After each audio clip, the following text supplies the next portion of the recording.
there, but if someone looking to talk with us about the CCNA1 mid-semester, if we get, we got some interest, but if we get a couple more students, we can start a CCNA1 mid-semester also, and you won't have to wait until the fall.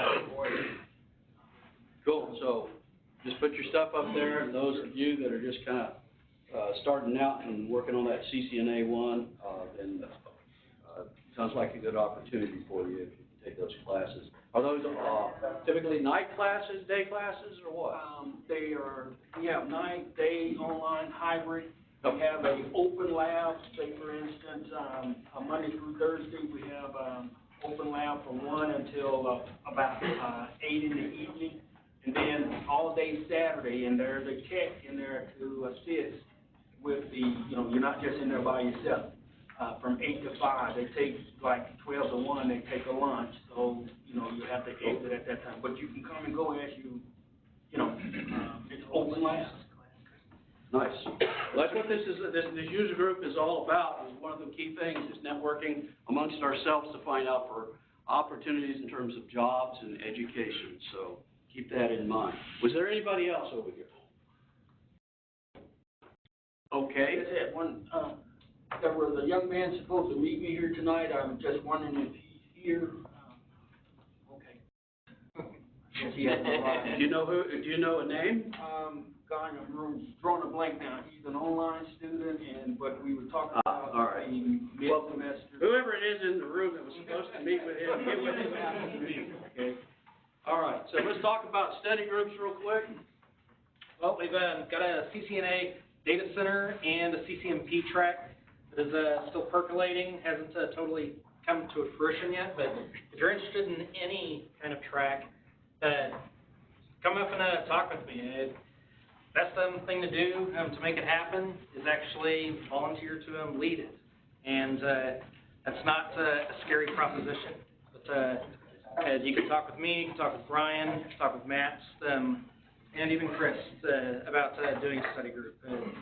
It's just a way of being able to take your time doing it, your own self-pace, but at the same time, network with other people, picking up on different concepts that you may not necessarily understand yourself, but someone else does, and combining your resources as far as a place to get together to study materials.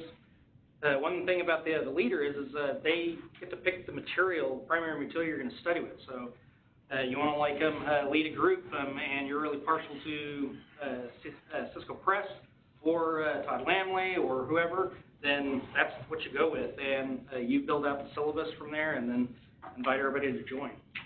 So that's all I've got for now. Okay. So after the meeting is over, get with Mark. If you want more details, you want to start a study group, you want to participate in a study group, and we'll see what we can get going. Yes, Jeff. I just forgot, we offer a study group class. We just started it this semester. It's a 1-hour class. 1 hour meaning 1 credit hour. Most of our Cisco classes are 4 credit hour classes, and they go towards the degree.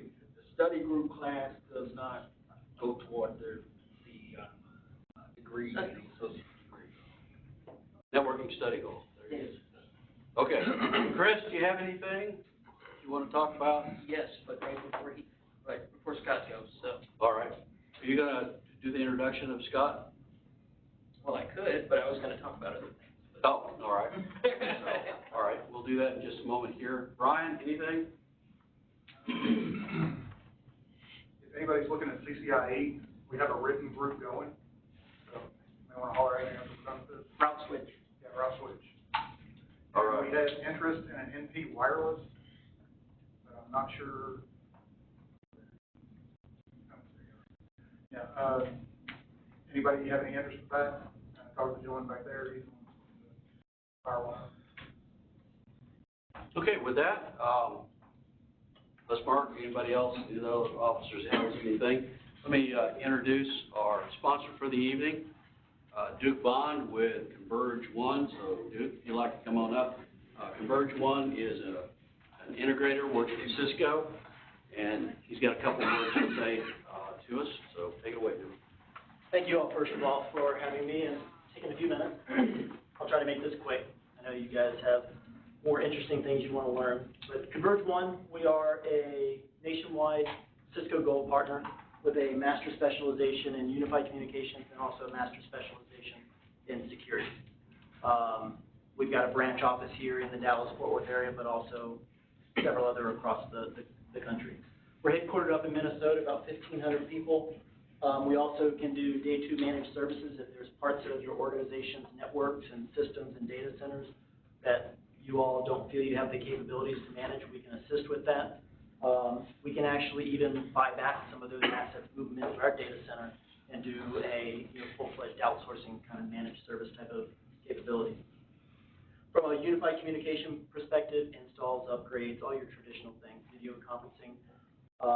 One of our probably strongest areas is really in the contact center space. One of the businesses that we have really focuses on Cisco's contact center enterprise applications and have a lot of unique capabilities that we've built there.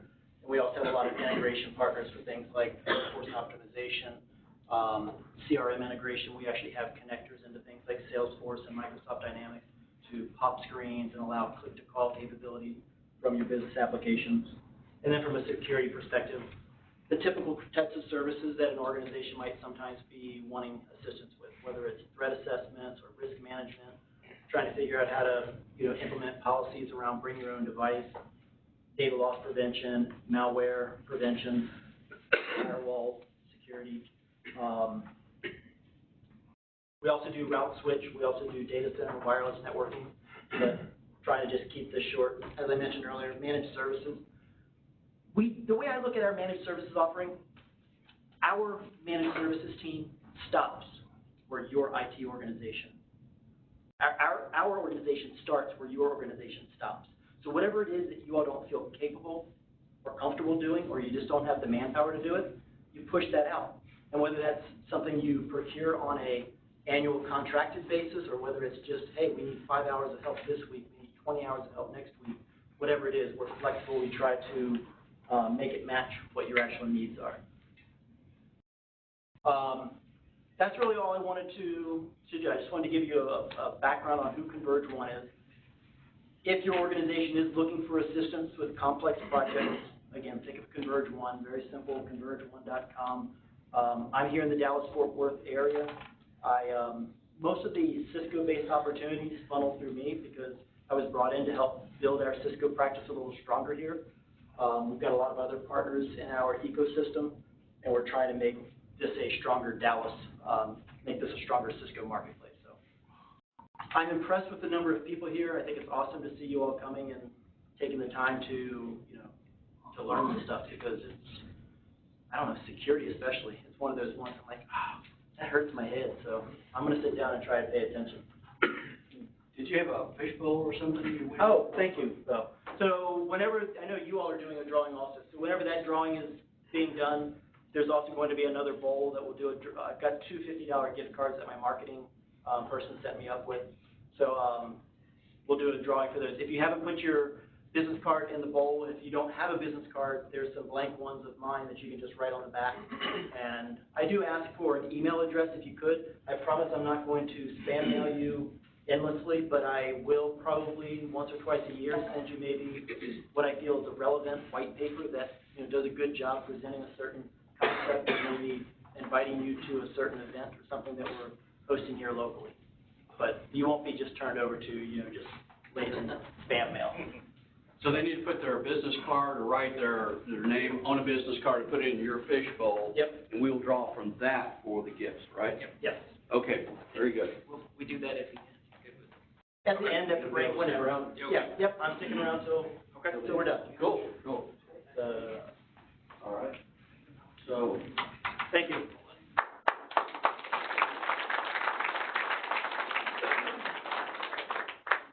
Okay, folks, I just have a couple house cleaning items before we turn this over to Scott. First of all, I want to remind folks, I know everybody is attached to these bad boys right here.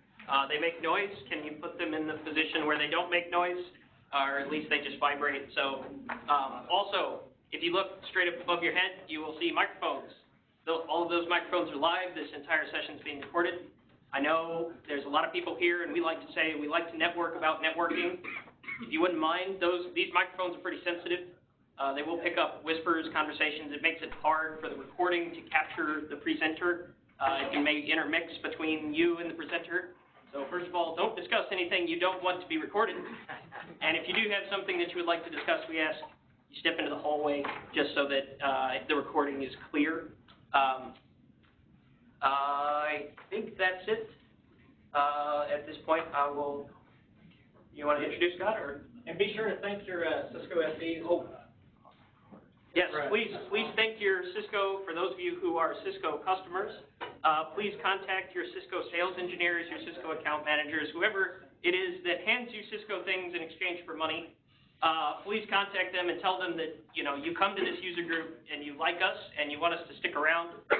They are the reason that we have this building. They're the reason that we have security to keep it safe and make sure we don't get out or in or whatever.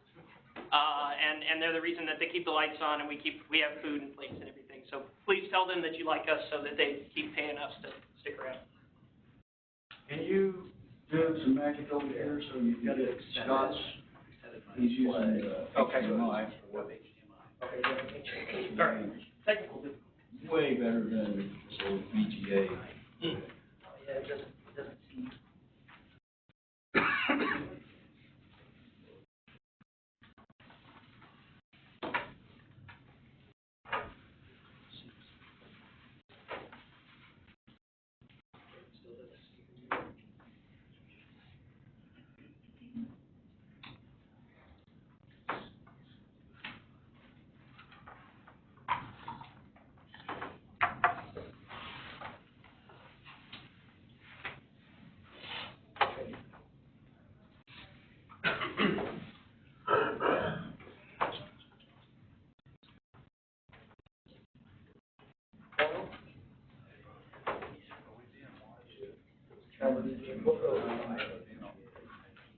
Oh, you want to get The cameras are actually motion sensitive.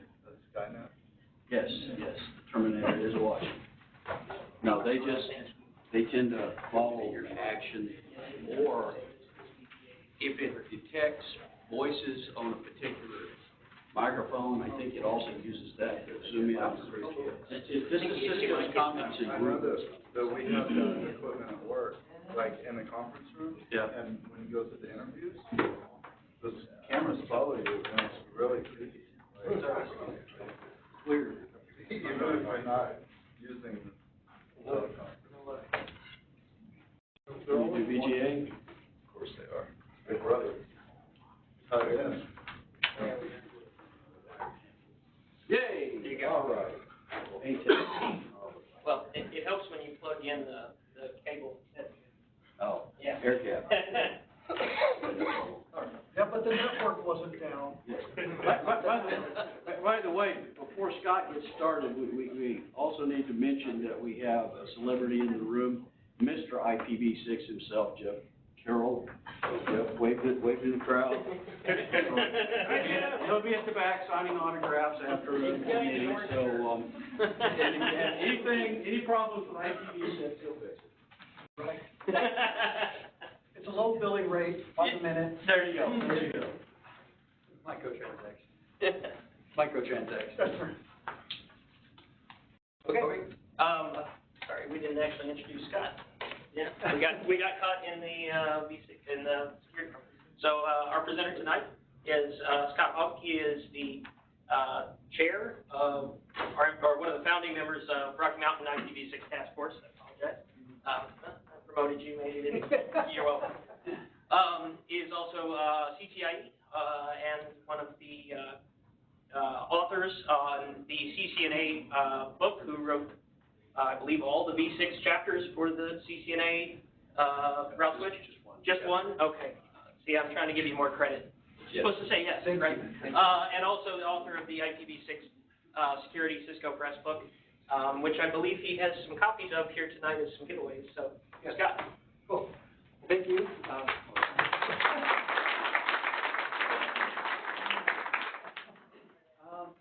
So I'm here today to talk to you about IPv6 security. So I guess kind of went over my background kind of an old school CCIE, old school CISSP, and I've been interested in IPv6. Well, after I took the CCIE exam, I wanted to learn about things for the sake of learning about them, not because I had to pass the test to prove that I knew something. So I got really interested in IPv6 in 1999, 2000, and I thought, oh my gosh, any day now, we're going to just switch. So it was IPv6 before IPv6 was cool. Started to learn about it. Started to play with early 2500 series routers and early Linux distributions where you'd have to recompile the kernel to get IPv6 capability into the kernel. And at RIP, I think I was the only routing protocol that worked with IPv6 back then. And as IPv6 continued to evolve and there was more to do with it, as it increased integration into more operating systems, into more network equipment, I continued to kind of keep tabs on it and really found it fascinating. I felt like I knew a lot about TCP/IP version 4, so it made sense that I wanted to learn about the next version. And I think that's the same for all of you in this room. You know, we have a command of a certain protocol and you want to learn the next generation of that protocol or the next version of, you know, software or what have you. Along the way, we formed a Rocky Mountain IPv6 task force, which is part of a North American v6 task force and part of the global IPv6 forum to try and further the adoption of IPv6. And we had a variety of IPv6 conferences over the years in Denver. They've been Texas, there's a Texas v6 task force, a California v6 task force group that are very active, and we collaborate a lot. And there's a lot of free content available on IPv6 on those websites, just v6tf.org or rmv6tf.org or cav6tf.org. All of these are groups or nonprofit organizations that are chartered with trying to increase IPv6 adoption. So there's lots of resources now on the internet available for IPv6 that didn't exist, you know, when I first started learning about it. And so as I started to, I'm always interested in security, and as I started to combine that with IPv6, I thought, wow, there's a lot of information here. And I joined up with a gentleman by the name of Eric Bank, a distinguished engineer with Cisco out of the Belgium office. He's the Cisco IPv6 security lead for all of Cisco worldwide. Met each other on the internet and started to work on writing a book together. And that got published a while back. And then I've been involved in the Infoblox IPv6 Center of Excellence. You may know who Infoblox is. So I guess today we'll talk about IPv6 security. This is kind of the agenda for today. Don't frantically write things down. I've provided the PDF of this presentation to Chris and the group, so it'll be posted on the website, and of course it's being recorded. So we'll go through kind of the fact that IPv6 is already in our systems. It's in our operating systems, it's in your phones, it's in your mobile devices, you might have it at your house. It's in all the operating systems that you use, even in your company. We'll talk about how attackers can leverage IPv6 for their purposes, how it's something we need to consider because it's a protocol that's running on all of our nodes, but we haven't taken any steps to secure it, haven't taken any steps to give us visibility to it. So that's kind of this concept of a latent threat. And we'll talk about what do attackers do to perform reconnaissance and find hosts on a network as they target certain victim systems. We'll talk about first hop security. We'll talk about how IPv6 headers are different and what an attacker may leverage there. We'll talk about how our traditional, you know, Swiss cheese perimeter defense systems can accommodate IPv6 and what are our techniques there. Talk about hardening devices and things of that nature and VPNs and what have you. So as you have questions along the way, ask them. But this presentation does presume some knowledge about IP version 6. So I assume that you've attended one of Jeff's previous, you know, Dallas-Fort Worth Cisco user group meetings or in your studies for CCNA, CCNP, CCIE, you've probably gotten exposed to some information about IPv6. It's crept into a lot of these certification exams, so it's important to have that background information. So I apologize that I assume some knowledge about IPv6. and we kind of focus in on the security of the protocol. But we'll cover some background information, so what we're talking about kind of makes sense along the way. So I kind of described this concept of a latent threat, something that is there, that's kind of dormant, that's waiting for someone to take advantage of. And you already have these operating systems in your environment. You have Windows, you have Linux, you have all these operating systems, iOS, Android. You have these operating systems, and they come with IPv6 embedded in the kernel by default. Very difficult to extract that out or remove that protocol adapter from interfaces. And you probably didn't realize that it was just there waiting to facilitate getting the end user access to the IPv6 internet. So imagine there's an IPv4 internet that runs, there's a default free zone with all these IPv4 routes. There's an IPv6 internet with a bunch of v6 routes in the internet. And your organization may not be connected to that, or you may not intentionally have turned on IPv6, but there's this protocol that runs inside of your operating systems. And depending on the operating system, it may try to create a tunnel your v6 connectivity inside of your operating system across an ocean of v4 to get you to some place on the v6 internet. And it does this to facilitate end user experience to get you there. But these protocols and these services may be embedded in your operating system. You may not be aware of them. They're on by default without administrative turning them on or administrative oversight. And there may be this invisible protocol there that you were not trained to recognize, weren't paying attention to, or maybe some of your normal security monitoring tools aren't giving you any information about how this protocol works or that it's even run. And so that's this concept of a latent threat. And I don't mean to scare you. I think it's just important that we understand this protocol, that we learn about how it works, learn about how it's different than v4, and then consider how we're going to deploy IPv6 intentionally, securely from the start. So I think we could try to anticipate attacker behavior and then take that into account in our designs so that when we roll it out securely right from the start. So that's our goal. So we're going to consider IPv6 in our security plan and plan to roll it out. So I'd say the number of attackers focused on IPv6 is roughly, you could say, crudely equal to the percentage of IT practitioners who are knowledgeable about IPv6.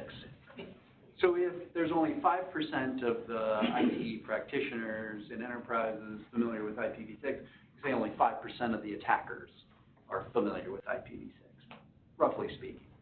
But attackers seem to be fairly sophisticated in some respects, but then unsophisticated in other respects, in that they're just doing the same attacks over and over and over again against multiple targets and getting results. Now, attackers have in the past, focused on targeting a company, pounding away at the external systems, finding one vulnerable system, trying to break through the perimeter and get into the inside of the company. But that's difficult to do.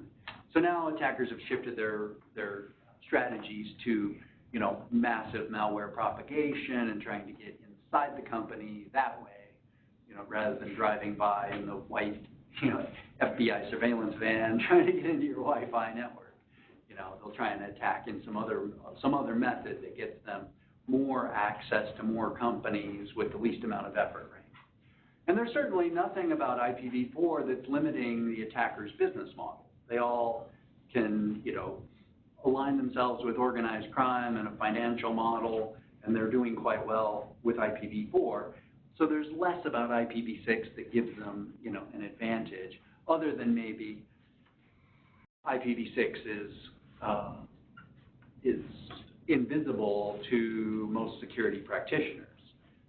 So we can get an idea of IPv6 attacker behavior by looking at what tools are available on the internet that are free for script kiddies to use or learn. IPv6 security is an active area of security research. Researchers create tools to illustrate vulnerabilities in the protocol to help then raise awareness of these issues, to help then developers of systems and operating systems and software to fix or repair their protocols, or to incite the IETF to then shore up some of the loopholes in the protocol that weren't envisioned. But just like IPv4 is not done, IPv6 will never be done. It'll continue to evolve. So you can see that, there's the Hacker's Choice IPv6 Attack Toolkit created by the Hacker's Choice group in Germany, SI6 Networks, company by Fernando Gont out of Argentina, InfoBlox is a tool created at DEF CON 21 by Chema, variety of tools here, and we can get an idea of what these attack tools can do, gives us insight into what an attacker might do. So learning about the tools gives us insight there. And there's a variety of tools, and there's more than what are mentioned here. These are just the popular ones that you might run across. And we'll talk about how those can be used in different attack scenarios. So we can also then look at, well, what vendors have had to publish what vulnerabilities regarding IPv6. That may give us an indication about what attacks are occurring as well. If we look at, there was a security advisory created for some, we could go to cisco.com/security and just search on IPv6, and you come up with a variety of vulnerabilities for Cisco products and other vendors' products. Gives us an idea of where security research is taking place or where there have been vulnerabilities. And it's always important, right? It's the best practice to keep our software updated. And even if you see that there's a product here that you're using that's a v6 vulnerability, you can't just assume, I'm not using IPv6, so I'm not going to patch that vulnerability. I think you should keep it patched because you'll see that there is IPv6 running inside of many of your systems, and so it's worthwhile patching IPv6 vulnerabilities even if you're not intentionally turned on IPv6. So you get an idea of security research that's taking place through the tools and the vulnerabilities that have been published. And you can see that, there are quite a few of these attacks that are crafted packet types of attacks. The IPv6 header, quite a bit different than the IPv4 header. And, there are certain exploits against crafted packets, but there are also crafted packets against IPv4 packets. You can create crazy formatted IPv4 packets that can crash a machine too. But early on, let's say in the 2003 to 2006 timeframe, there were lots of these IPv6 crafted packet vulnerabilities. One, because much of the code of the IPv6 stack inside operating systems was new and hadn't stood the test of time. Two, the tools weren't as available for manufacturers to test themselves. And three, there were some aspects of the protocol that needed to be shored up that then got corrected with further subsequent RFCs, and those got implemented by the vendors to shore up certain corner cases and certain exposures. So over time, I'd say IPv6 is getting stronger as we discover more, as the vendors get better to test themselves, as more is done to uncover the corner cases, more code gets fixed and things like that. But now IPv6 is widely deployed on the internet. A significant amount of traffic that goes to Google every day is IPv6. Depending on where you measure IPv6 traffic on the internet, it can vary from just a few percent to as high as 20–30% of the traffic is IPv6. So worldwide, I think we're at maybe 13% or something of the internet traffic is IPv6. Here in the United States, we're actually maybe 20-some% IPv6, largely due to mobile providers and broadband internet access providers. So it's highly likely that you and your end users have IPv6 either at home or on your mobile phone, but you don't have IPv6 when you go to work. So there's a protocol that's out there. And even if we don't intentionally use IPv6, we could still encounter problems that we have to troubleshoot related to our end users not being in the office. They might go places where they do get IPv6. They may be connected to a Verizon MiFi. They may be home on a broadband internet connection. They may travel to a geography where there is IPv6 connectivity, and something happens and then they call the help desk, is your help desk prepared to troubleshoot an IPv6 related issue? You know, because it may occur. So anyway, so we're kind of getting an idea of, well, what's happening in IPv6 and what are attack behavior. And you can see that, you know, Cisco has had to publish, you know, vulnerabilities related to crafted packets. This is an example of one that, you know, came out earlier this year, a neighbor discovery protocol vulnerability. And you can read about it, and it's a crafted packet that gets sent to a box and leads to a denial of service condition and crashes the router. So, so if you use these routers, you would want to make sure you were patched. With these small packets on the LAN, now this is a LAN-based attack using neighbor discovery, so the attacker would have to be directly connected or have compromised a system that's directly connected to a router. But generally speaking, I think doing a denial of service attack doesn't further the attacker's aim. Because if the attacker is using that same connection to get to the host that it's compromised, the last thing they want to do is raise awareness that they're there. And two, they don't want to DOS the local router because that may be the way that they're controlling that system. And it would raise awareness that that's something weird. So you have to take these things into consideration. So there are attacks for IPv6 that can be launched across the internet from far away or across a network from far away. And then there are attacks that are LAN-based that use the neighbor discovery protocol, but it presumes that the attacker is on LAN, that is on that Ethernet LAN, is on that VLAN, or what have you. So you have to take that into account. The attacker either has to be physically there, so you'd have to prevent against unauthorized access to your LAN or to your building. Cisco just let a whole bunch of us in here. Do any of those Ethernet ports on the wall? You know, or the attacker has compromised a system on that LAN. You know, could be malware on a laptop in the marketing department, and it's on a LAN. So we have to take that into account when we look at these vulnerabilities. Now, remote reconnaissance is more difficult with IPv6. Well, for one thing, you got to find if the attacker is using IPv6, and you have to have end-to-end IPv6 connectivity. And for most enterprises, that's not the case. But for some enterprises, that is the case. The federal government has had mandates to deploy IPv6 and deploy IPv6 at their internet edge. And so many federal organizations do, and many large enterprises are starting to establish IPv6 at their internet-facing systems. But IPv6 prefixes are sparsely populated. It's not just that the address space is immense, it is. The subnets themselves are sparsely allocated. So finding them is difficult if you just try to happen upon them accidentally. If your organization was allocated a /32 prefix, so this is IPv6 speak here, this is a very large prefix here, then you have 2 to the 32/64 prefixes, 4.3 billion prefixes to scan. That's a lot. And tools like ZMAP and MassScan that are used to massively scan the internet for vulnerabilities don't support IPv6. And many other tools don't do massive amounts of scanning like that. It just doesn't, you don't have that much time. And attackers are patient, but they aren't that patient. It takes millions of years to scan.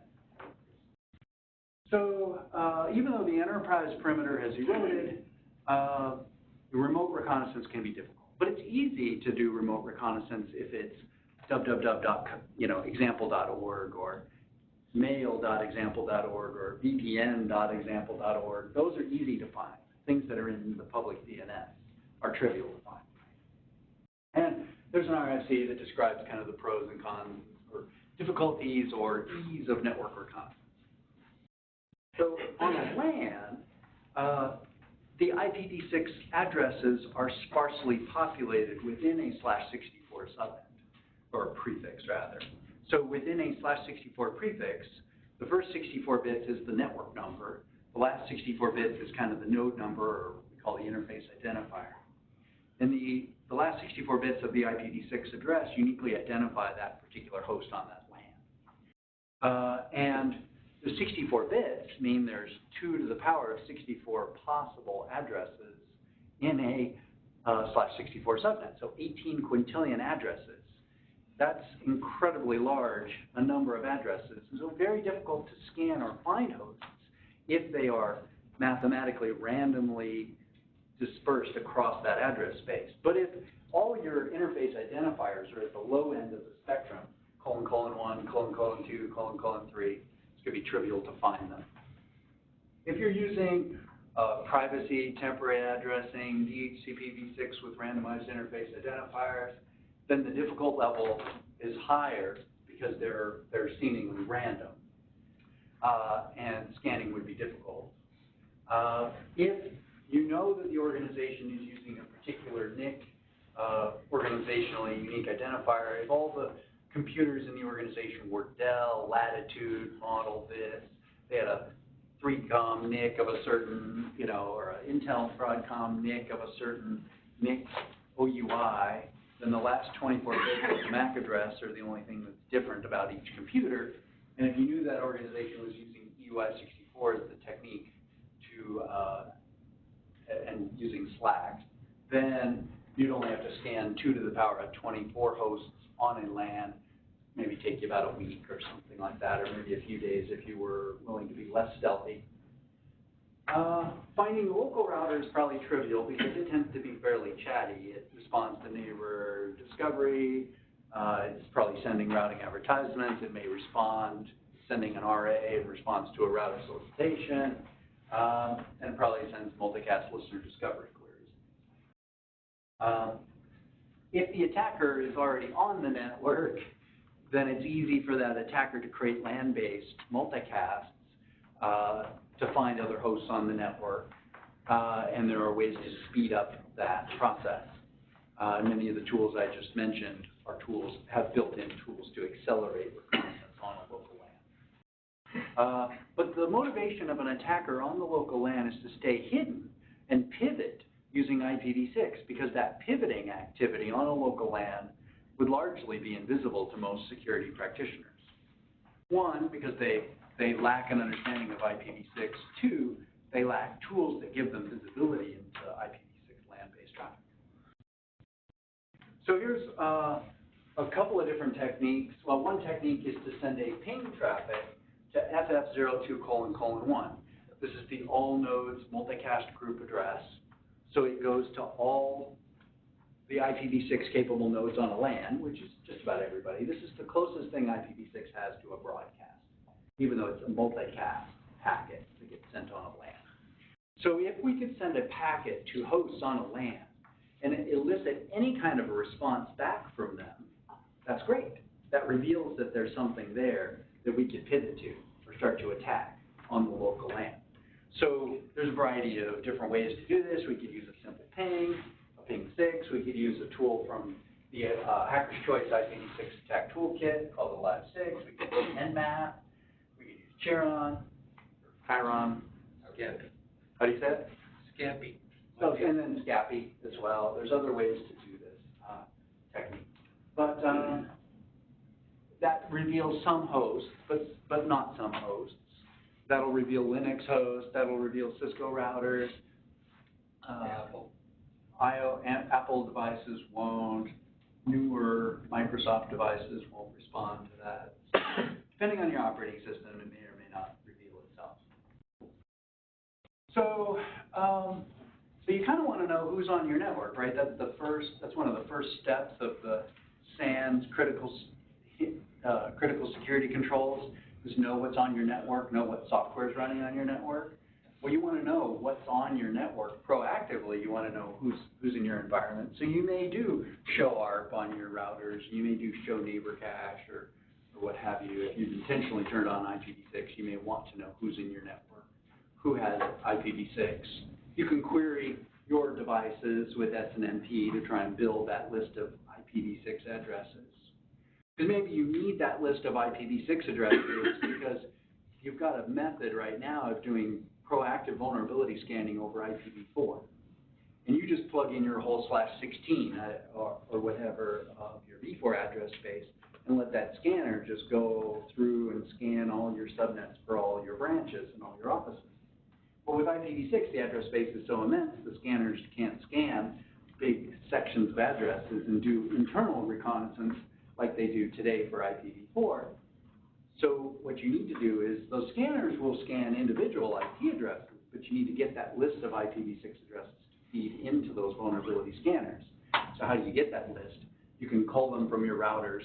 You can get them from your devices, from your neighbor caches, and then import them in as a list, as a table into your vulnerability scanner to then scan your environment. But the attacker is going to want to do the same things too, to find hosts in the environment, to pivot to reach, and so on. So these may be the techniques an attacker may do. So the Cisco Identity Services Engine 2.0 now has the ability to gather information about IPv6 endpoints. You can detect, manage, and secure IPv6 traffic from your endpoints. So if you want to gain better visibility, you can use Cisco ICE to get that information. And it'll report IPv6 values and give you some visibility there. You could also use Infoblox Network Insight, discover connected devices in your network, ties in with your DHCP server to say, well, what leases have I given out, who's on the network, and it'll integrate with Cisco Identity Services Engine using PXGrid. And then there's RESTful APIs for Infoblox where you could pull out information saying, what are all the DHCP leases I've given, what are all the DHCP v6 leases I've given, let me use that information as knowledge about who's in my network, and so forth. So other techniques to find out what's on your network, which is using v4, which is using IPv6, understand what protocols we use. So kind of a quick refresher about neighbor discovery protocol. So when a host boots up, and these are all of your hosts today, when they boot up and they join a network, and spanning tree does its thing, or port fast kicks in and the port comes active, your host will then send, in addition to a DHCP query, it'll send a router solicitation. And the router solicitation is an IPv6 ICMP v6 message that's sent on the LAN to the all routers link local multicast group address. And it's to find the local router, because the host has to bootstrap itself. So it has automatically assigned itself a link local address, an FE80 address on its interfaces. And if you booted up your laptop right now and you did a ipconfig/all or an ifconfig-a, you would see there's link local addresses in your operating system, because it needs an address to get an address. So it does this bootstrap process. The machine is Rip Van Winkle. It just wakes up in the morning and it says, okay, I'm on a LAN. Now let me find out who I am or what network am I on. So it sends this router solicitation message to all the routers. And all the routers on the network are tuned into this multicast channel. And they'll hear this request for a new host coming online saying, hey, where am I? I have amnesia. Then what happens is the router sends a routing advertisement, an RA ICMP v6 message of type 134, and it sends it to the all nodes multicast group address saying, hey, here's the subnet you're on. You can use me as your default gateway.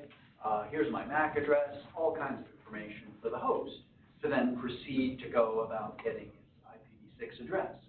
The routing advertisement contains bits that tell the host whether it should do stateless address auto configuration, fancy way for saying just come up with your own interface identifier, tack it on the end of the network subnet, the /64 that I've just told you about, and that is your address that you'll use. Or it'll say, no, this network you must use DHCP6 to obtain your address and do a lease, a stateful process of obtaining your IPv6 address. The router will send that message, routing advertisement. Now, the router sends these routing advertisements periodically every 200 seconds just to keep everyone up to date on if there have been any changes. And if there's any change to the router will immediately send a new routing advertisement saying, hey, things have changed. The network number has changed, or the subnet, or what have you. But this is the process. And so if we think like an attacker, what could an attacker do with this type of information? An attacker could generate lots of router solicitations, try and flood the network. The attacker could act like a router and send routing advertisements to confuse the nodes on the LAN. You know, those are the things that an attacker could do to destabilize this type of protocol here. So this is the first step of getting a host on a network with IPv6. Now your hosts that you're using already have IPv6 running inside of them, and they do this process in your office. So if you plugged in Wireshark on a LAN, as Jeff has shown you, and plugged it on your Ethernet switch, you would see your hosts when they boot up sending this IPv6 link local multicast message on your LAN. And you'd be like, wow, that's pretty cool. I did not know I had IPv6 running on my LAN already. But you haven't intentionally configured a router to send a routing advertisement in response. So your hosts are sending these router solicitations, but they're not hearing a routing advertisement. So inside the operating system, it kind of falls back to using IPv4 only. But when your hosts do a DNS query for www.google.com, your DNS resolvers are coming back with an A record and a quad A record response from the internet DNS servers that Google is a dual protocol website. Many, Facebook, Wikipedia, Yahoo, Cisco, all these companies have dual protocol websites, and your users are getting those an IPv4 and a v6 address to their DNS queries today. And those operating systems are aware of IPv6, but they're on a v4 only LAN. So they just resolve themselves to using IPv4 to go to Google at the moment, because that's the end-to-end protocol that you've established across your enterprise LAN. But if the attacker sends a routing advertisement on the LAN, wakes up the IPv6, the attacker says, trust me, I'm your IPv6 default gateway, then creates a tunnel out to a command and control system. Now your hosts believe they have IPv6, and they go to google.com, and they get a v6 address and a v4 address. Well, the host believes, I have IPv6 internet reachability. I'm sending it to the attacker, who's on my local LAN. And the attacker forwards your packets through to Google, and you got to Google. End user doesn't know any different. They typed in www.google.com into the browser, and the page of Google search for v4 looks exactly like the Google search page for over v4. So there's no difference. End user experience is just the same. Or they log into AmericanExpress.com, and then they enter in their username and their password, or they go to the bank, and they enter in their account number, and the man in the middle is doing his man-in-the-middle attack. The end user experience is the same. But they went over IPv6, but it was hidden. So that's a motivator for an attacker, is can they use generating a routing advertisement as a means to perform a man-in-the-middle type attack. Tunnel the traffic back or something like that. So that's kind of what's motivating the motivation behind sending a rogue routing advertisement. So that's what we kind of look at. So it would be interesting to know if any of your networks have seen a rogue routing advertisement, or if your hosts start to say, well, I'm starting to put IPv6 addresses on my interfaces, on my hosts, but I really haven't intentionally set up IPv6. But there's breadcrumbs that get left behind when an attacker does this, and so it is easy to detect. But a man-in-the-middle attack is what would be intended there.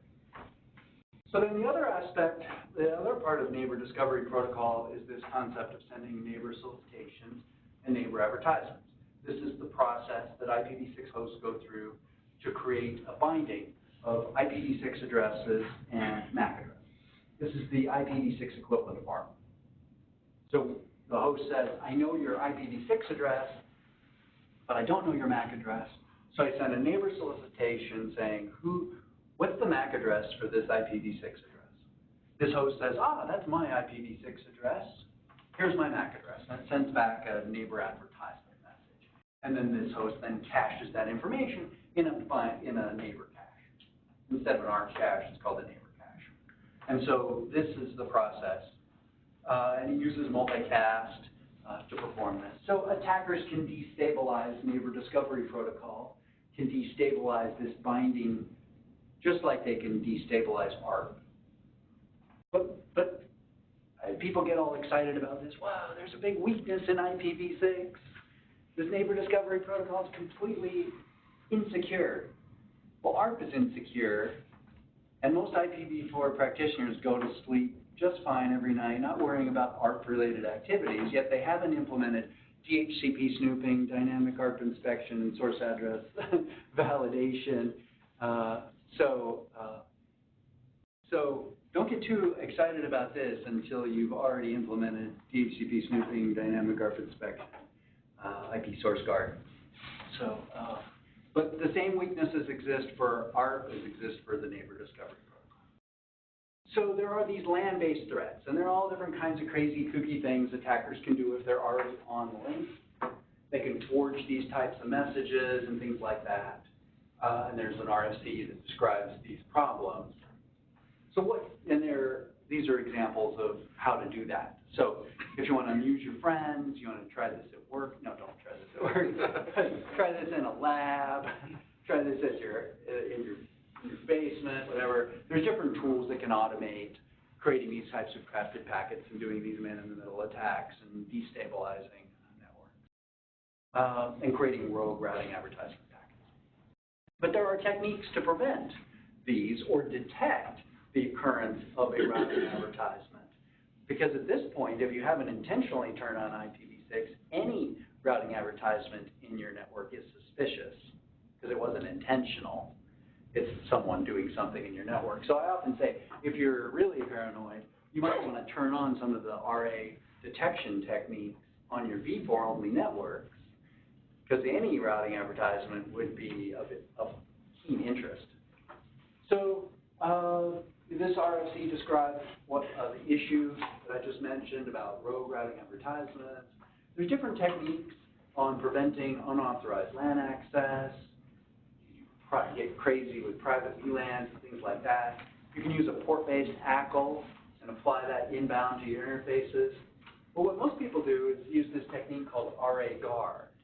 It's a method that's implemented in the Ethernet switch, similar to DHCP snooping or dynamic ARP inspection, where the switch is really paying attention to the messages that are going back on these LAN interfaces and alerting or blocking certain types of packets. And then there's a variety of open source tools that can be connected to a LAN that will also monitor for this type of traffic as well. So the way RA Guard works is, here's my little attacker guy. I'm from Colorado. That's not a cigarette he's smoking. It's a router. And the router sends the legitimate routing advertisement. And the routing advertisement goes in, it goes down to the hosts. But here, this rogue attacker is on the LAN, and it's going to generate a routing advertisement. So normally the routing advertisements flow down here, and this is allowed because this is the legitimate interface that's connected to a router. But then when the attacker generates a rogue routing advertisement to try and stabilize this environment, or even if there's no routing advertisement and the router sends a rogue routing advertisement, then the switch can block that packet inbound on that one port, flag that, and issue a log message to your security information management system. Hey, I think I have an intruder here. So RA Guard, nice and neat technique you can turn on your Ethernet switch to improve, the resilience for these types of attacks. And there's a variety. Basically, if it saw the RA message leave, it blocks it from coming back in? It would prevent, it knows that this port is a host, is supposed to be pointed to a host.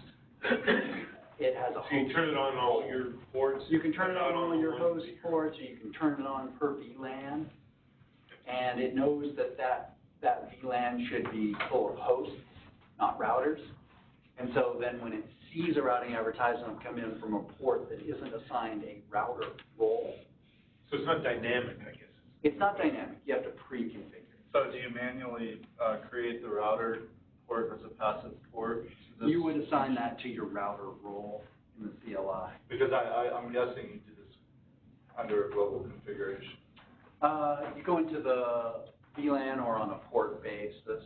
You could do it on a VLAN basis, you could do it on a port basis. On a port basis, you could say, this is my port that leads to the legitimate router. Right, but for all the other ports. For all the other ports, you can do them on a port-by-port basis or do them on a VLAN basis.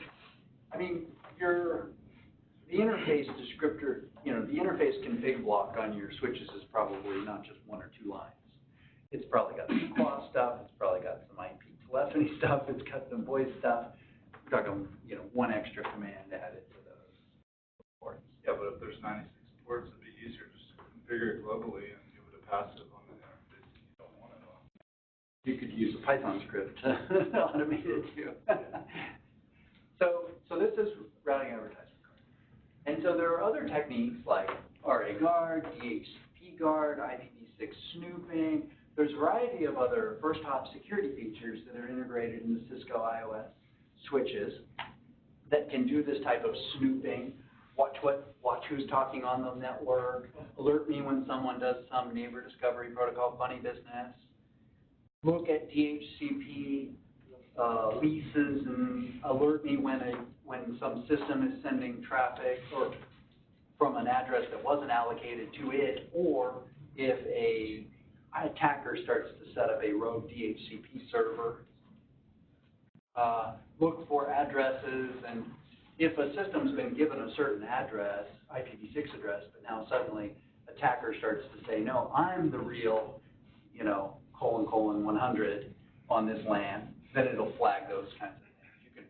You can throttle the number of routing advertisements, you can do multicast suppression, look at the addresses, and the switch basically is building a binding table of who's on the network, who's on which port, what's the role of the port, should it be a host, should it be a router, what's the MAC address, what's the IPv6 address that's been given, did the IPv6 get assigned statically, was it DHCP, and the switch is watching this and becoming aware of who's connected to the network and building this binding table, and anything then that happens that is weird, then it flags it, logs it, blocks it, takes the appropriate action. So there's all of these features built into your Cisco switches that you could turn on today. So there's a variety of, there's a couple of Cisco live presentations I think you should look at or watch the replays of. There's this wiki, Cisco.com, that is the first hop security kind of feature mapping, gives you a little bit more data, written some blogs and articles. And many of these techniques have made their way into Cisco wireless LAN controllers. So even at, as early as version 7, but definitely in version 8 of the WLAN controller software, Andrew Yurchenko of Cisco created a deployment guide for IPv6 on the Cisco WLAN controllers. Now they're starting to get some of these features as well. So when you're ready to deploy IPv6, if you're using Cisco iOS switches, WLAN controllers, you can turn on these features to alert you to any IPv6 funny business. So here's a concept that there's a group of researchers, grad students at Virginia Tech, that created this system called the Moving Target IPv6 Defense System. Because this LAN has a /64, and this LAN has a /64, there's a lot of addresses on this LAN, 18 quintillion, and 18 quintillion addresses over here. So this technique is implemented in an appliance or in software where the hosts change their addresses. So a host over here is changing his addresses to what seems like a random address. Changes his address, sends a packet. Changes his address, sends a packet. This host over here is equally jumping around. It's kind of like frequency hopping, spread spectrum. They both pre-computed a one-time pad of what the address is going to be on the other end. I know what your address is going to be to receive the next packet, and when you send me a packet, I know it's you because we're both using the same algorithm and we're jumping around. We're changing our addresses. We don't do this today with IPv4 because our DHCP leases on our LAN are choked, right? We don't have that many addresses. We've even turned our DHCP for IPv4 lease times down quite small because we have so many bring your own devices in the office, right? And our pools are getting filled up with everybody's, little devices they've brought into the office. But with IPv6, the address space on a LAN is very immense. So, these researchers haven't released their code for how this takes place, but it's just to illustrate this concept that there is a large amount of address space, and that large amount of address space could be used for defensive purposes. Now, I would argue that jumping around in security through obscurity isn't something you can solely rely upon as a defensive strategy, but it certainly makes it difficult. I can't attack you if I don't know where you're going to be 3 seconds from now.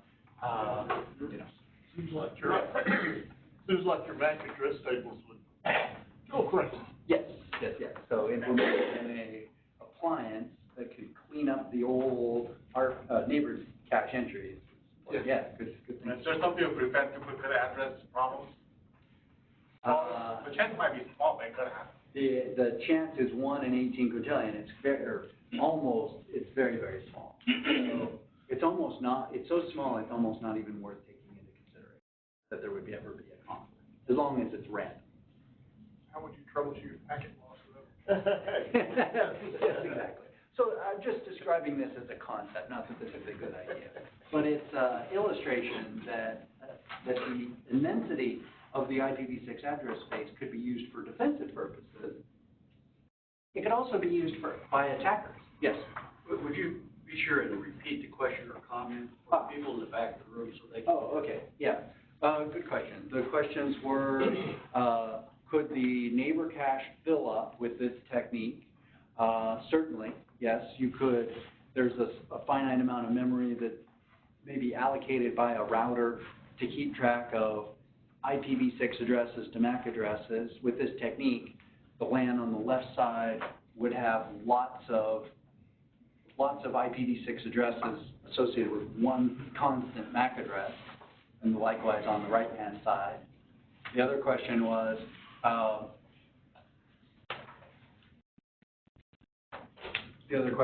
not multiple address. Duplicate addresses, and the likelihood of having duplicate addresses on a LAN is quite small because it's 18 quintillion possible interface identifiers on a But only if it's random. If it uses some schemes like EU64, then it might not be. Yeah, if it goes ::1, :2, :3,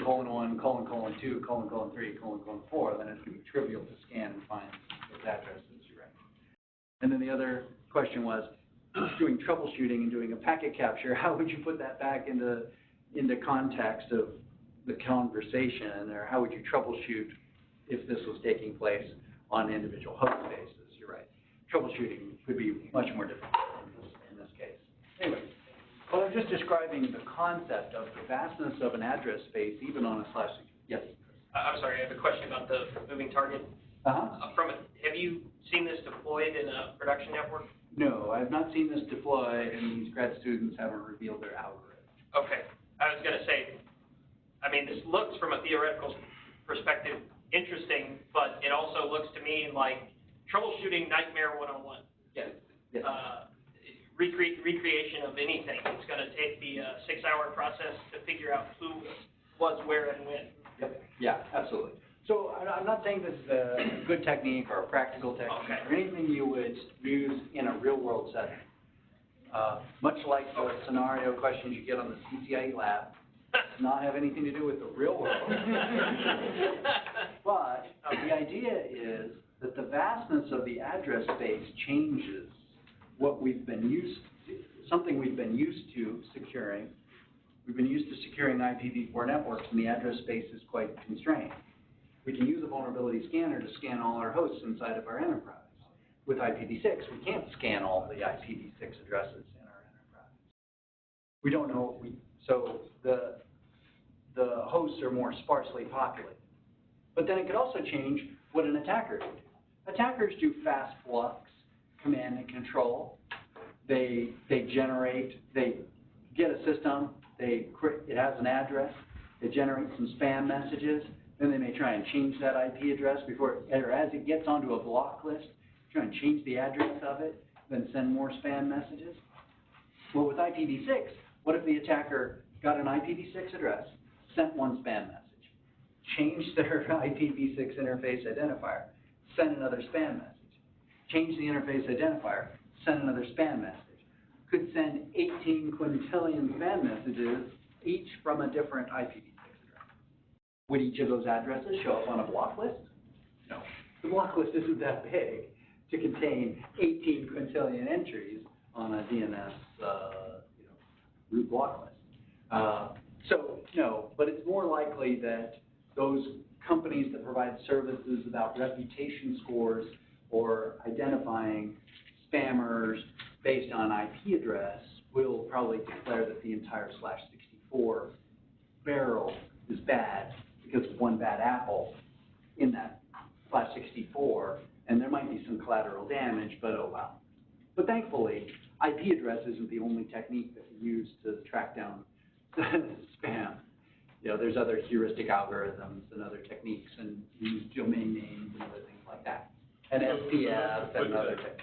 Yes? Put the idea in somebody's idea that somebody could leverage that, the blocking the entire /64, generate some stuff on your end by compromising one of your machines, and then your whole 64 gets Yes, yes. back. Exactly. Yeah. But isn't that similar to the Teredo tunneling that's done on IPv6? Microsoft mostly does that, where they would send out a DNS message and get the IPv6 address. Yeah, so the first question I'll repeat was, could someone create spam messages sourced from an organization /64, thus creating a DOS condition for that organization? That could be possible. That could happen today with IPv4. The other question was about Teredo. Now, Teredo is a tunneling technique for getting dual protocol hosts that are trapped behind a v4-only service provider, but a device that does NAT. It tunnels the traffic, the IPv6 packets in UDP 3544, and sends them to a Teredo server and a Teredo relay. It does a what is my IP address type technique to try and show you what you look like on the outside of your router or your cable modem or your DSL modem that's performing NAT. So then it creates a v6 address on the internet that then is from a Teredo block that then allows people to get back to you. That's the breadcrumbs. You take a v6, you take your v4 address and you stick it inside of a v6 address, and that's how those dynamic tunneling techniques work. The v4 address that you stick inside of the v6 address, you take a 32-bit v4 address, stick it in a 128-bit v6 address, and that's the breadcrumbs for how to get back to you. So that's a technique like Teredo, 6-4, ISOTAP, I'll use that technique. So Teredo is used, for a home user trying to get to the internet. Less often used by an enterprise trying to get to the internet. When hosts use Teredo, though, Microsoft operating system, the firewall is Teredo aware, so it doesn't allow back unsolicited remote connections if you're using Windows Advanced Firewall. What was your question? It doesn't have you can join Teredo and start to communicate. Well, it's a DNS, it's almost like an out-of-band. You don't have to use 33 or 3434. You don't have to use that one. Right. That's the recommended one, but you can run any protocol on any port, you're right. Inside Kali Linux, which is a pen tester distribution, there's a little tool called Teredo, which is a Linux-based open source implementation of Teredo. And why would something like that be in Kali Linux? For a back channel. For the purposes of creating a 6 and 4 back channel back to a host or something. So the tunneling is a method of attack vector. So the vastness of the address space yields, opportunities for attackers. And performing reputation filtering breaks down in these situations. And reputation filtering breaks down when we start to use carrier-grade NAT, large-scale NAT with IPv4. And multiple hosts are behind a large-scale NAT device, or multiple layers of NAT. So extension headers are another difference between IPv4 and IPv6. IPv6 has this concept of extension headers, where we have, layer 2 header, probably an Ethernet 2 frame. We have the IPv6 header. Inside the IPv6 header is a next header value. The next header value is just a number that tells us what type of header follows this header. If it's a 6 as the next header value, then we know that what follows is a TCP header. And in that TCP header, what follows the TCP header is probably the protocol date. This might be our web page loading over TCP port 80 or what have you. But we can create chains of these extension headers. We can add a routing header in here. The routing header, the first IPv6 header has a 43, which indicates the routing header. The routing header has a next header value, which has a 6 in it, indicating that what follows is TCP header. And then here's our upper layer payload. So traditionally with IPv4, we had IP fragmentation, offset, and flags in every IPv4 header. So every IPv4 packet had bits regarding fragmentation, regardless of whether packets were fragmented or not. With IPv6, that functionality was stripped out of the IPv6 header and was put into an extension header. So only packets that have encountered fragmentation along the path from the source to the destination would have a fragment header in them. So we wouldn't normally see fragment headers except for those packets that had fragmentation. So it's optional. So these are optional headers or extension headers that extend the functionality of the IPv6 protocol. We tend to not have this with IPv4, even though we have AH and ESP, and you can't have other shim headers inside of an IPv4 packet. It's generally not as common. But IPv6 was intended to be used this way. So as possible, an attacker could create lots of chains of extension headers, can create crafted packets that really test the boundary checking, that test the middle box or the destination's ability to parse this crazy crafted packet. And the attack could either be to try and create a DOS condition or a resource consumption attack for something in the middle of the transmission path between the source and the destination, or for the destination system that gets this gigantic packet that then it's got to parse through and then runs into some buffer overflow or something like that. So extension headers have those types of opportunities.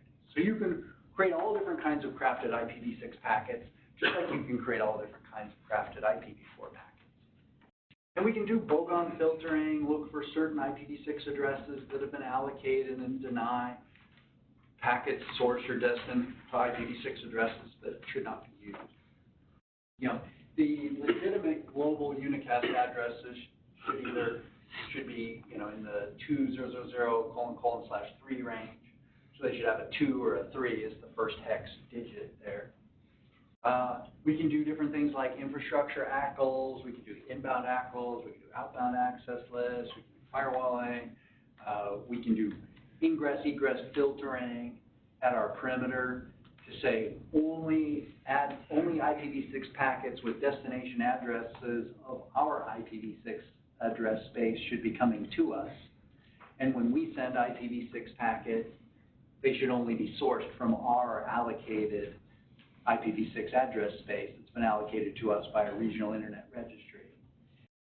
Packets sourced from other addresses should be blocked at the perimeter. So you can do some very coarse filtering at the internet edge on your routers to help you avoid some of this packet spoofing. You can also use unicast reverse path forwarding. The same technique they use for IPv4 network anti-spoofing can be used for IPv6. Unicast RPF checks the routing table and says, let me look at the source addresses of packets and compare them to my routing table. If, let's say, this is the path to the 2000 network, and this is the path to the 3000 network, I have an east interface and I have a west interface. If packet comes in from my east interface from the 3000 network, sourced from the 3000 network, that doesn't really make sense, right? Because 3000 is over here on my west interface. So that doesn't make sense. It doesn't match my routing table. My routing table tells the router that this is the path that leads to the 3000 network. So why is a packet coming in this vector sourced from the 3000 network? That doesn't make any sense. The router's running unicast RPF check, the check fails, it drops the packet. There's a method of preventing spoofing. Someone spoofing your own address sourced from another vector doesn't quite make sense and doesn't add up with your routing table. You'll drop those packets that have spoofed addresses. So it runs in two modes. It runs in a loose mode, where it says, well, is there a route in my routing table for the 3000 network? If I have any route for the 3000 network, then it must be a legitimate network. I'll go ahead and allow it. I'm being very relaxed. But if it's strict mode, then it'll say, well, I look at the interface and the presence of the route, and if they don't match, then I drop the packet. So what I just described, the first time I described unicast RPF was the strict method of unicast RPF. So unicast RPF is the best practice. It may not be able to be implemented in networks that have asymmetry. Some networks have asymmetric routing kind of by design. That's true on the backbone of the internet. There's lots of asymmetry in the core of the internet, in internet service providers, but at your internet edge, you shouldn't have much asymmetry. The path coming in is the path that goes back out. And so it's symmetric traffic paths, so you can implement unicast RPF in enterprise networks more readily. Same technique for IPv6. If you're using a remotely triggered black hole, or your method of preventing distributed denial of service attacks is to use IPv6 ACLs, or a net flow-based defensive mechanism, or a remotely triggered black hole technique, all those techniques work for v4 and v6, so you'll use the same technique for each. And it's easy to create a remotely triggered black hole situation with IPv6. So when you're getting sent all this traffic from the internet, from all these spoofed sources, you go to your trigger router and say, well, I want to block traffic that's being sent to this victim. Here's the target, and I create a route to null zero and push that out to all the other routers in my network, and then block that traffic going to that destination. Then I got to go and change the address of this machine, go update DNS, and restore service. There's a Cisco white paper on how to do this with IPv6. And then also one nuance of ICMP version 6 is we can't just wholesale filter it. Many of the time we filter completely, ping and traceroute at the internet perimeter, because we're overly paranoid about what could happen with ICMP, or we're very aware of what could happen with ICMP. With ICMP v6, we need ICMP v6 because it's fundamental to how neighbor discovery protocol works. It's fundamental to many of the messages that are sent back about, packet too big and path MTU discovery, and so it's an essential component that we can't just wholesale filter. So we have to be precise about how we filter it. And so there are guidelines and RFCs that can tell us what we can allow or should allow and what we shouldn't block inadvertently at our internet perimeter on our land-based networks to allow IPv6 to function properly. So IPv6 also causes us to think about our firewall policies slightly differently too. In the past, we've had a v4 only policy in our firewalls.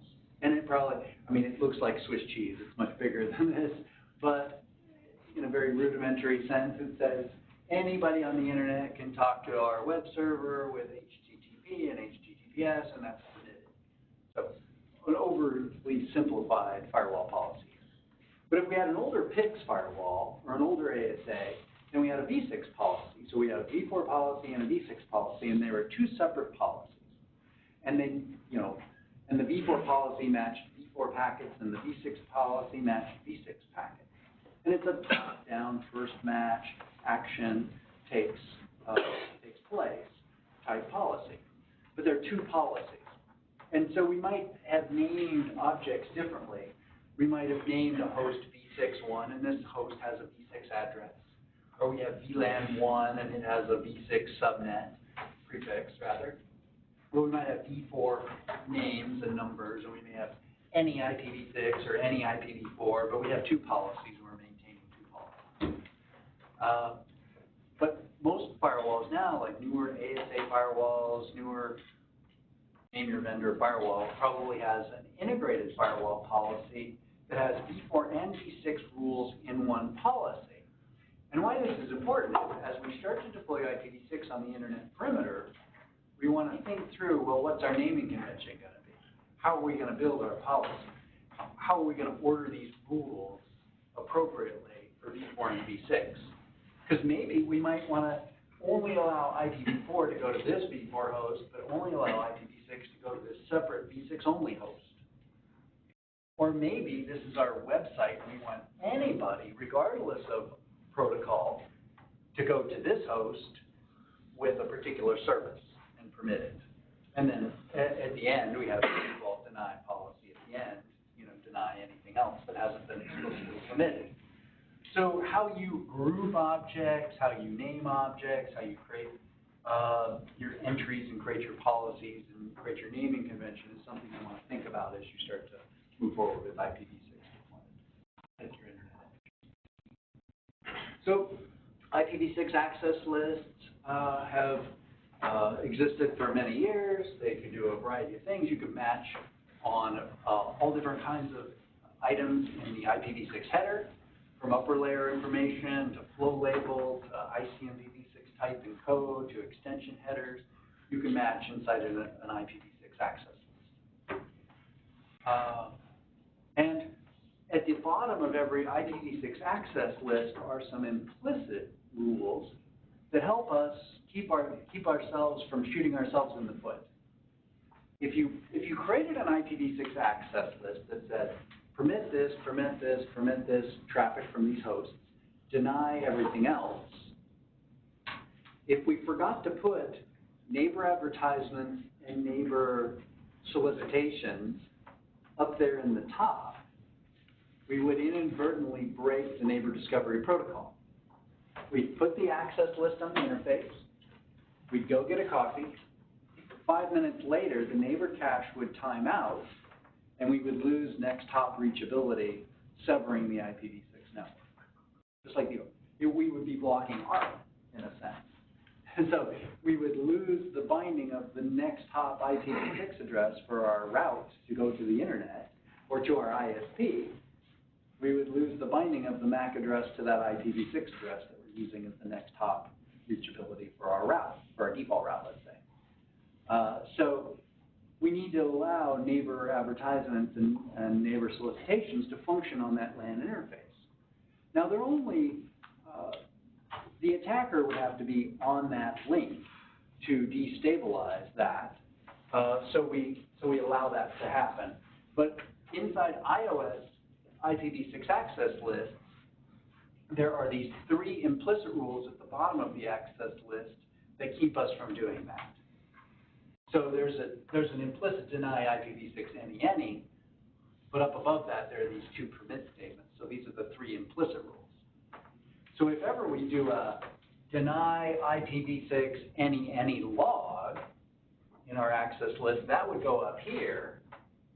If we wanted to create an access list that logged everything that denied, that would go right up here. Then we have to make sure that we put these back up above explicitly. So the order matters here in an IPv6 access list.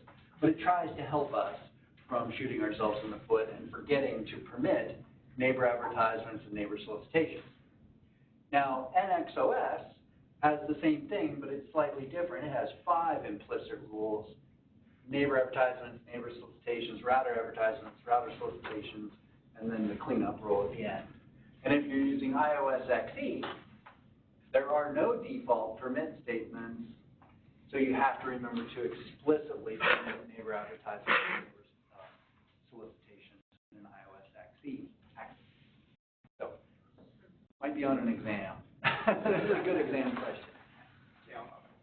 Yeah. ASAs have had good IPv6 support for many years. IPv6 addresses, routing protocols can run in routed or transparent mode, failover. The failover communications can take place over IPv6, and they share state information over the heartbeat network, or over the failover link. They're sharing state information about V6 connections going through the firewall as well. Packet filtering, filtering of IC and IPv6 and extension header types, fragmentation inspection, a whole variety of capabilities. So the ASA is a really good firewall. If you have a firewall, if you have an ASA firewall, rest assured you'll have all the capabilities you need when it comes time to deploy IPv6 at your internet.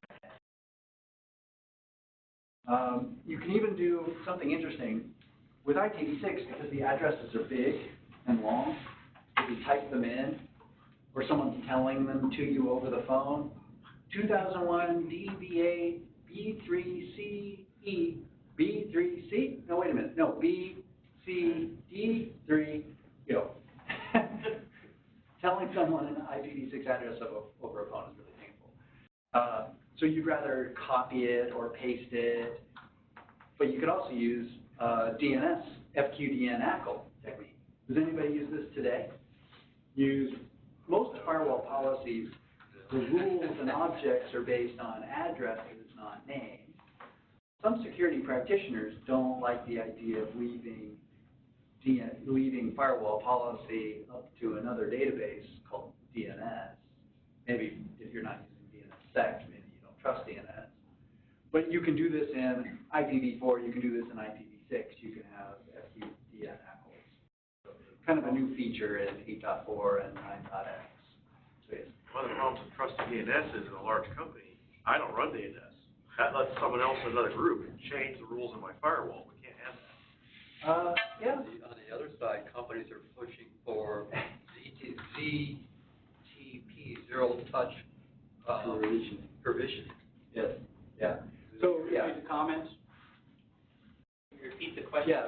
So the question is, some groups may not, if the security practitioner doesn't maintain DNS, they may not trust another group, or organizations are moving to zero touch provisioning, so they would rather do something like DNS and not have, and do things based on name, not IP address, and not have embedded IP addresses or embedded literals. Do things based on name and have it dynamically updated and reduce the number of changes or tickets created. So yeah, I can see both sides. But anyway, this is just something interesting, and it's a technique that would work for V4 or V6, if you so choose. But you can see that typing in IPv6 addresses manually, is prone to human error. And so you could remove the human error by programmatically creating policies or using DNS as a database to help you with your firewall policies. Intrusion prevention systems have IPv6 capabilities as well. If you're using Cisco IPSs, they'll look for all these kind of crazy crafted packets. There's many built-in signatures for IPv6 that you can use. You could trigger on different kinds of fields in IPv6, and there'll be signatures that match regardless of whether the packet took place over V4 or V6, but you can read about those things. And then SourceFire has put effort into IPv6 capabilities in their products as well, and that's come around into other next-gen IPSs supporting IPv6. Let's see. Now, SenderBase still has some work to do. So here, we go to senderbase.org and we type in an IPv6 address, and this is actually IPv6 address for mail.google.com. And we see that it returns a name, but there's no reputation information for some of these. Or if we find a bad host that has IPv6 information, there is IPv6 information in here and reputation scores, but it may not be as populated as IPv4 threat actors in SenderBase. So there is the ability for SenderBase, which we use for reputation scoring in our IPSs and our Iron Ports and other devices, our SourceFire devices.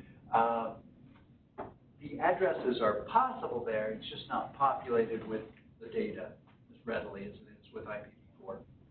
But it could also be that more people are using IPv4 for attacks, and there is fewer IPv6 addresses in the threat intelligence databases.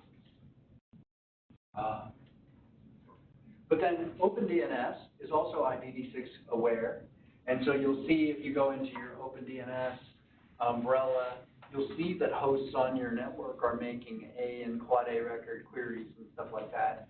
and then you'll see when hosts try to talk to IPv6 hosts with bad reputations, then you'll see that OpenDNS can be used for IPv6 protection there. And then the web security appliance, Ironport running async OS, can have web connections and prevent IPv6 nodes inside of your organization from going to malicious websites over IPv6. It supports IPv6 DNS servers. It can use WCCP version 2. But like utilities like you might use to test, like iCar, is not v6 capable yet for testing. But async OS is v6 capable. The same for the email security appliance, v6 capable as well. So it looks at addresses and can block safe lists or blacklists for SMTP.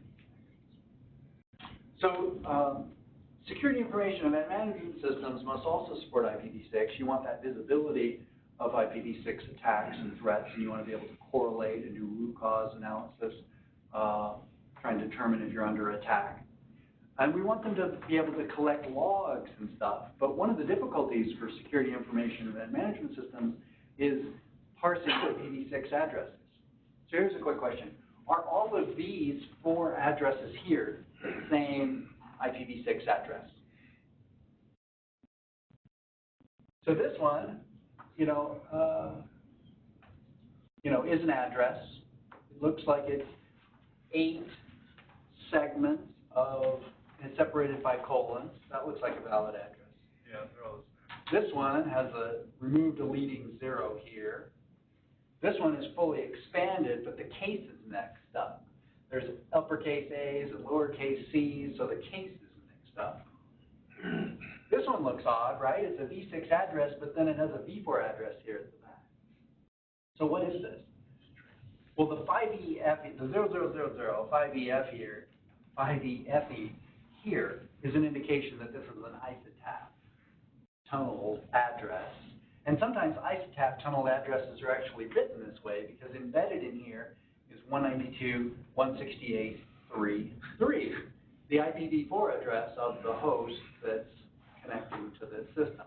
That's the breadcrumbs in this dynamic tunneling technique. But if a security information event management system got log messages in different formats, it would need to normalize that, fully expand it, contextualize it, and then track, well, if there are many different logs for all of this system, then this is still the same system. But the more difficult problem for security event management systems is when attacks take place over 2 address families, where attacks take place over IPv4 and part of the attack takes place over IPv6. What if we did a port scan over IPv4, because reconnaissance is difficult with IPv6, we don't want to do a port scan over IPv6, we do a port scan over IPv4, we find a host, we attack it, but then the attacker pivots to other hosts using IPv6, then takes those systems, infects them, takes them, creates a v4 back channel. Would the security information event management system be able to understand what just took place?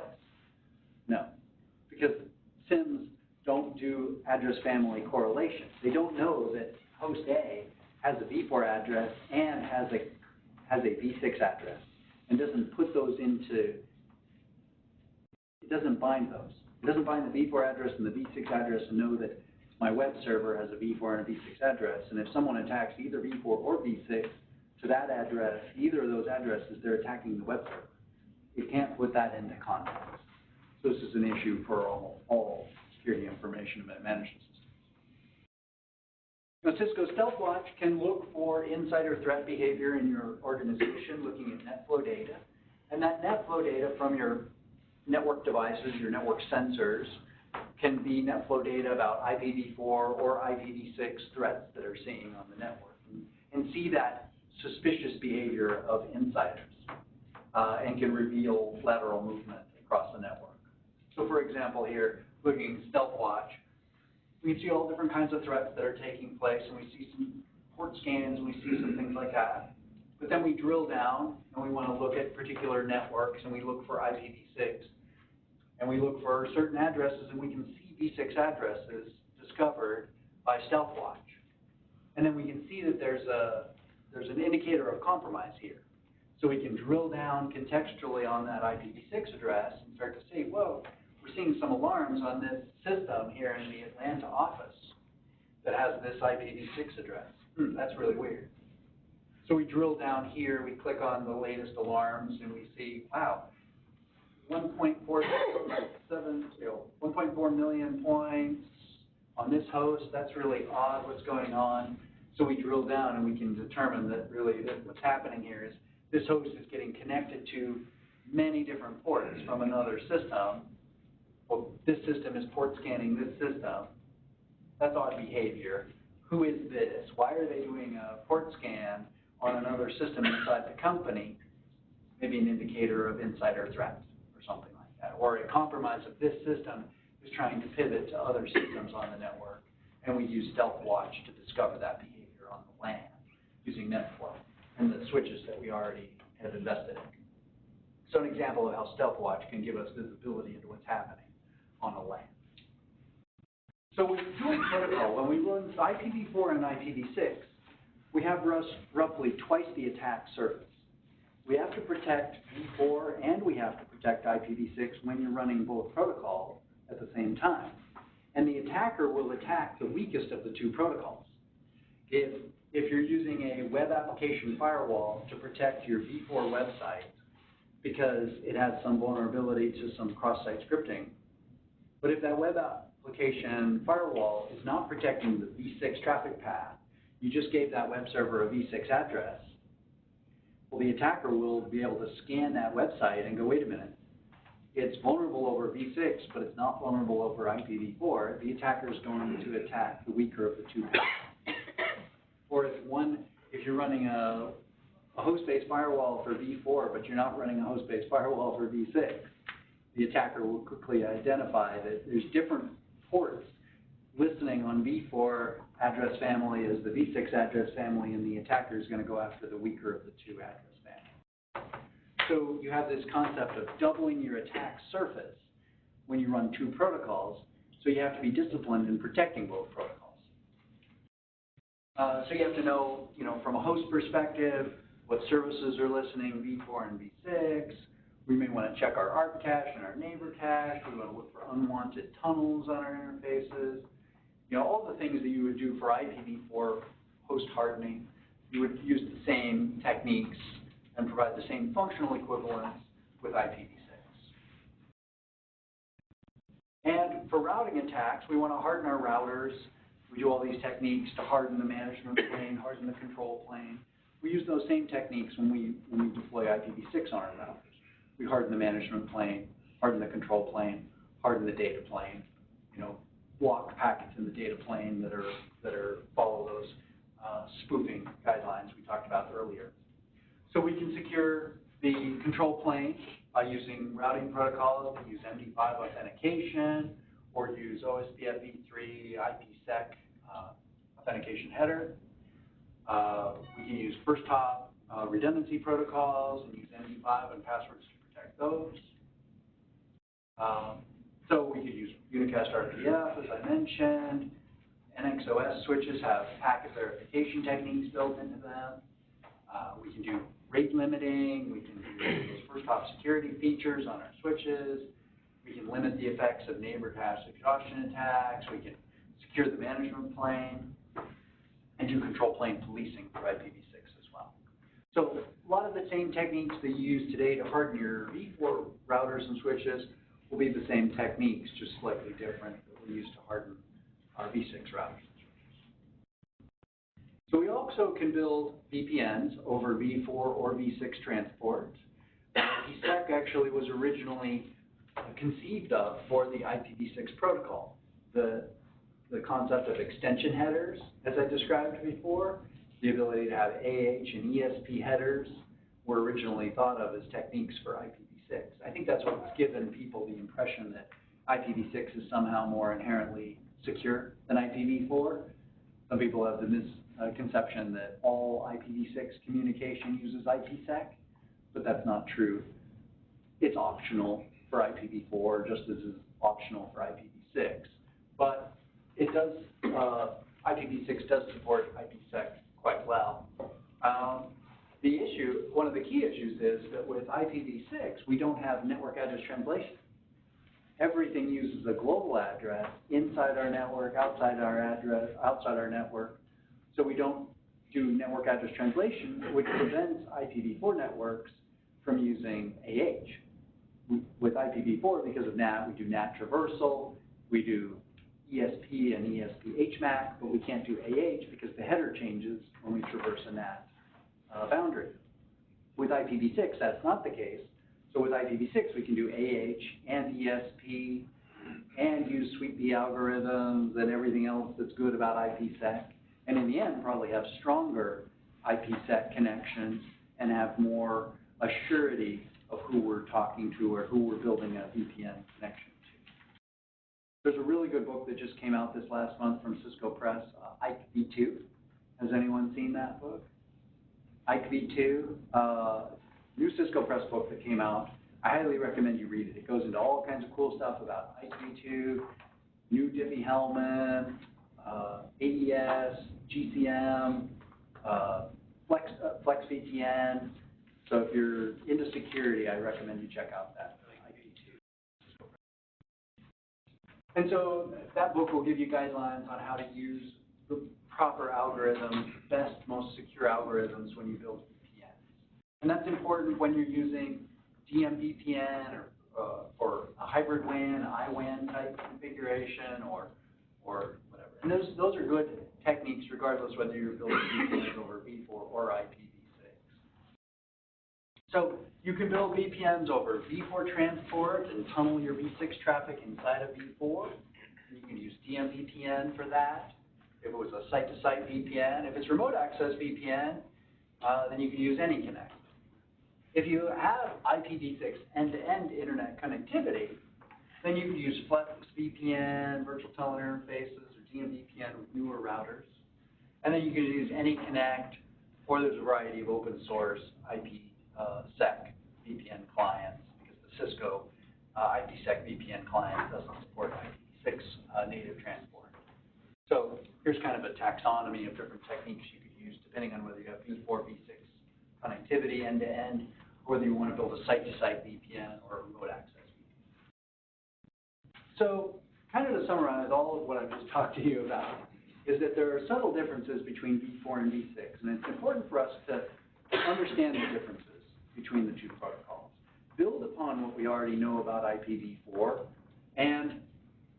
but realize that IPv6 is no more or less secure than IPv4. There is no inherent security built into the protocol.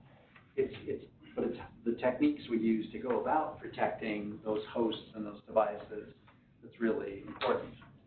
So we need to learn about IPv6, learn about the differences, and consider what an attacker may do, and then plan to deploy IPv6 securely right from the start. We want to strive to achieve equal protections for V4 and V6, but maybe the vendors don't always give us all the tools for V6 that might exist for IPv4.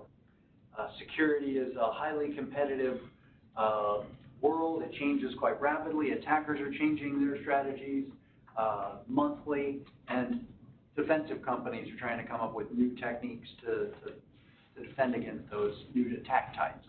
And so vendors tend to prioritize IPv4 features over IPv6 features.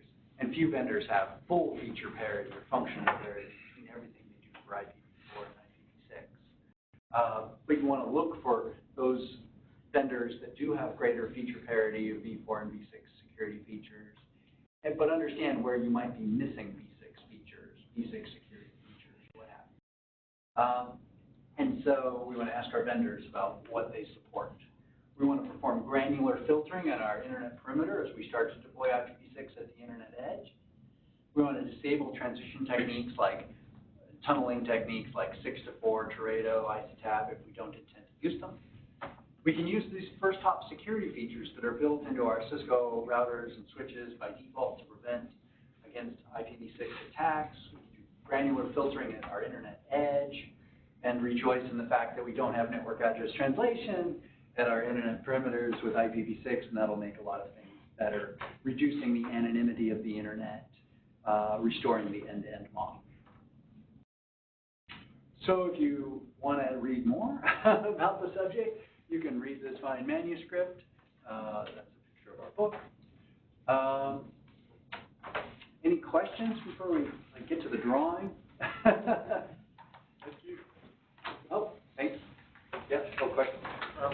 Is there any relation with this IPv6 security and the problem we've been seeing with like the Internet of Things, like with the Infoblox stuff being hacked? Yeah, the question was, are there any connection between the Internet of Things attacks that we've seen, like DDoS attacks, Krebs on security attacks this last week, and IPv6? There are many Internet of Things systems that are deployed using IPv4, as we've seen. And they use weak passwords, and they're vulnerable to massive attacks, and they can be leveraged for massive DDoS attacks over IPv4. IPv6 does lend itself well to the Internet of Things because there's lots of things, there's lots of fixed addresses. So we could have DDoS attacks occur over IPv6 transport in the future as more Internet of Things get IPv6 address. But there are, as you've seen, there are many things that use IPv4 as well. I thought they were moving to IPv6 because it's hard to get IPv4 addresses. Yeah, well, that could be the case too. Yeah. I guess the future will tell. Okay. We had some folks walk in late. If you don't have a ticket for our book drawing, you raise your hand so I can get you. Also, if you haven't put your card in the fishbowl back there for Duke's drawing, you can do that real quick here. We're going to draw those in just a moment.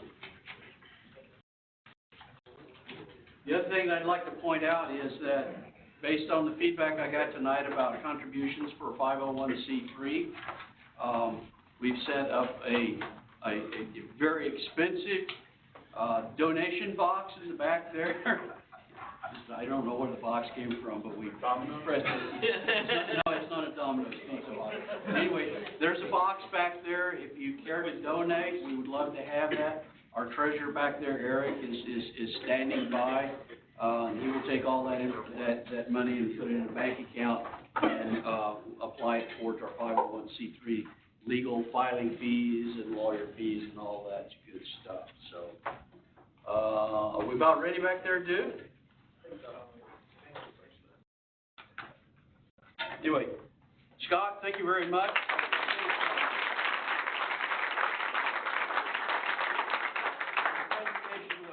Good. It scared the bejesus out of me, for network security. I'm gonna quit using the internet. Yeah, that's right. I'm done. There you go. I'm gonna just disable the port on my laptop and strictly use T1 to the desktop. Okay. All right, well, some people are putting their cards in there. We'll go ahead and do our drawing for the books then, so we won't hold anything up. So. You want to take pictures? Yeah, he's standing by.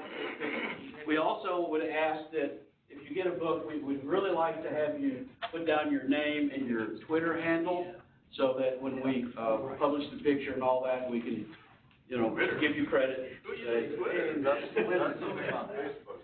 Yeah, that's right. Yeah, I like to keep up with these technologies.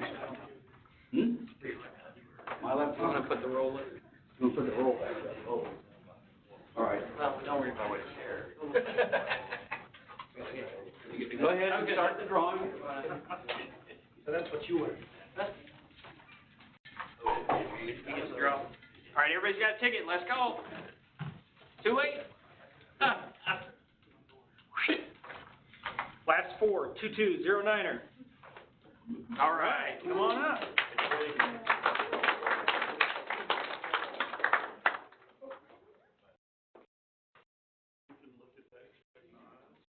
Oh, yeah. So, Brian? What's the name?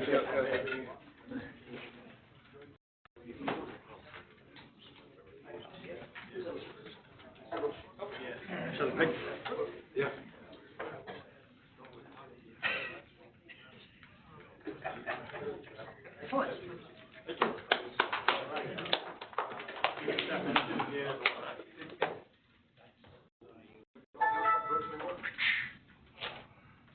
Two, 240. All right. All right.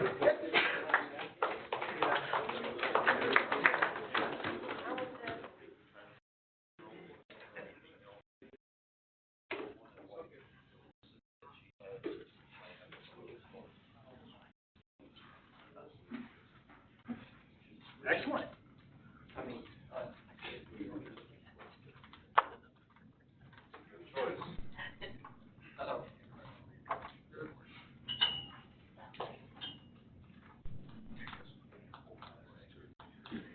All right, next up. Last round. Out of this set. Out of this pool. 2261. 2261. Going once. Going home. All right. Mark, you gotta check again.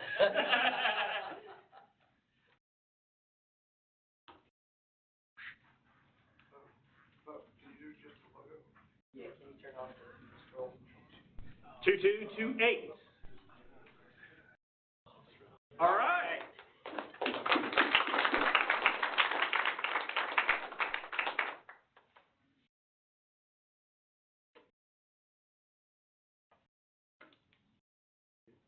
Okay, so we got two $50 Amex gift cards. So it's actually half the cards in here have my name on one side, and then you have to split the gift. Here, what I was gonna say. I'm trying to only pull one. Okay. Ah, I won. Vishal Subedi. All right.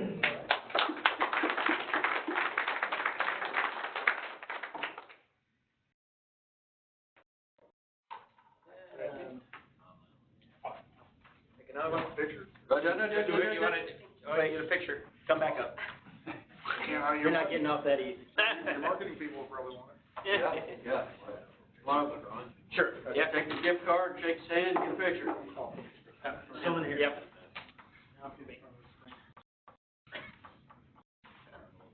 Congrats.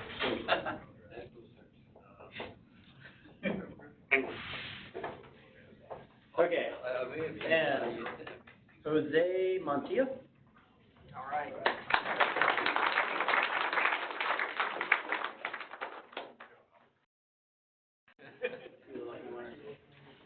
Get a picture with me.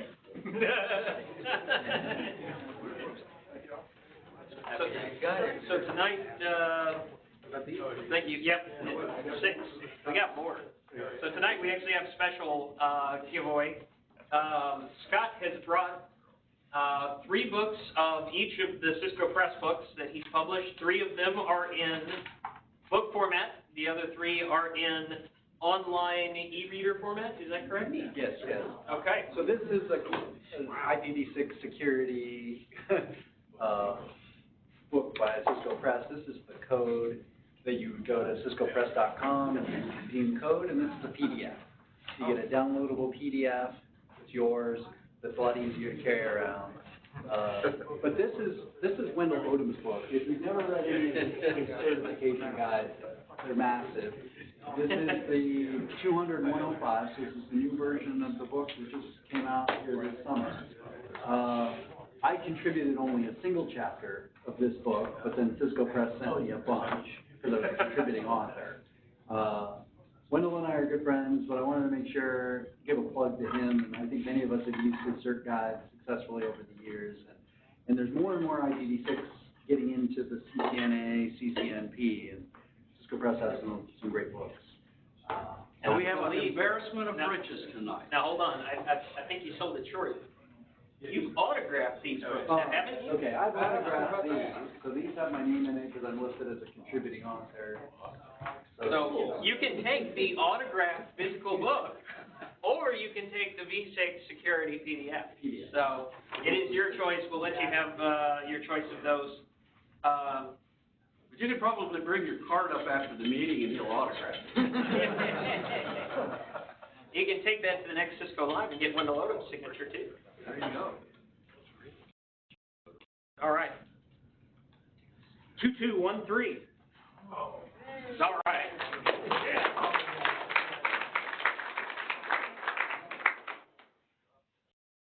You going physical or virtual? You gotta go for the, all right, you wanna go for the IT? Yeah, all right. Come on over here. Get I was gonna say, you can give it away. I think Scott should give these away. I agree.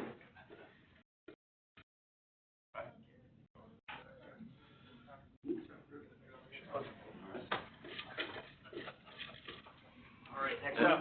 apparently he doesn't like the way you're drawing the tickets, so. Those codes staying within like a 40-point range. He didn't want me to cross over and interfere. Correct. Okay, 226. Last three, 226. All right.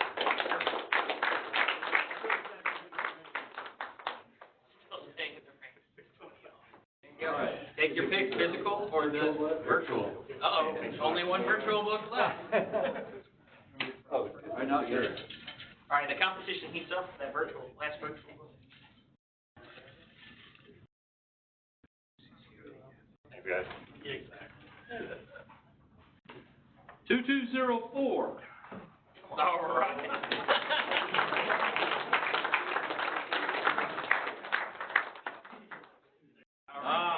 Old man, that's my own heart. They look great on your bookshelf. Just being there makes you look smart.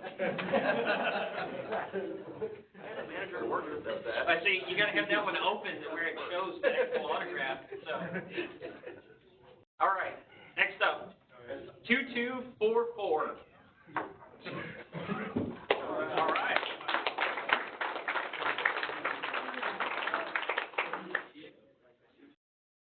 See there, it pays to come to the user group, doesn't it? This is your first time, right?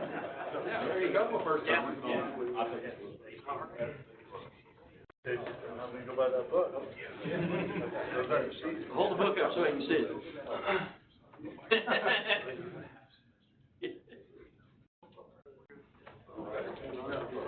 All right, next number is 2256. 2256, you gotta be here to win. Nolan? So for Wendell and I, when we give the books away to sell them, we make about the same amount. I just wanted the information to get. All right. Next one, 2215. All right. Wendell's CCNA books sell way more copies than I did in 60 years. That's probably the number one selling Cisco Press book. Yeah, it's right behind the IP multicast. Hey, I have that book, Bo. Yeah. I got it out of school. Yeah, I gotta get it out of a dumpster, right? Probably. I got that book, it's in his office. Yeah. Maybe I should have both now. Yeah. Bring it in. All right, last one of the night. And much thanks to Scott for bringing these in. 2255. 2255, going once, going twice, going to someone else. 2217, 2217. Oh. Oh, we got it, okay.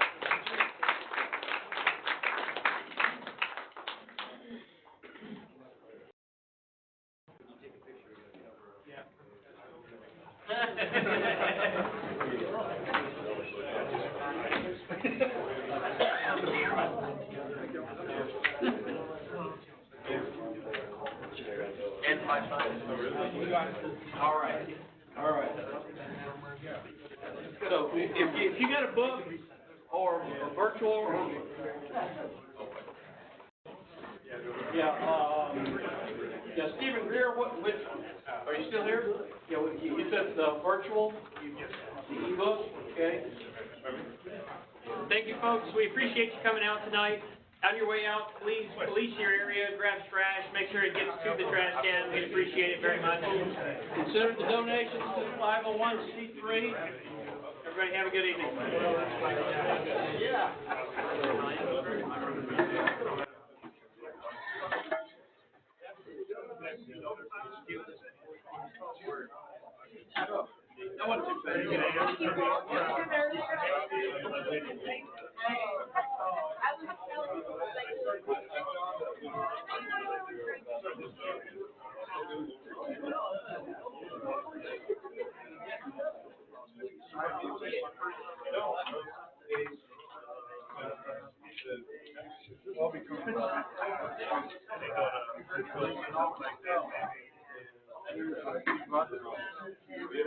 I've got experience doing, I guess you could say, sparsely violent.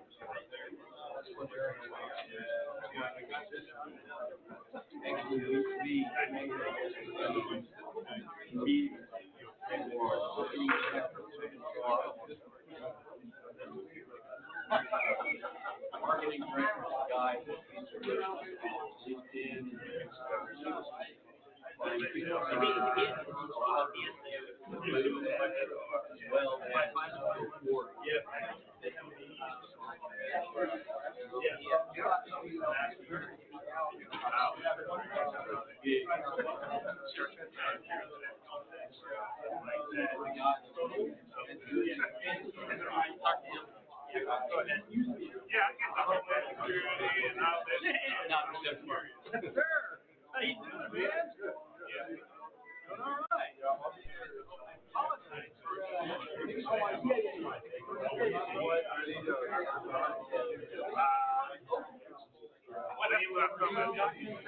I got your voicemail, but I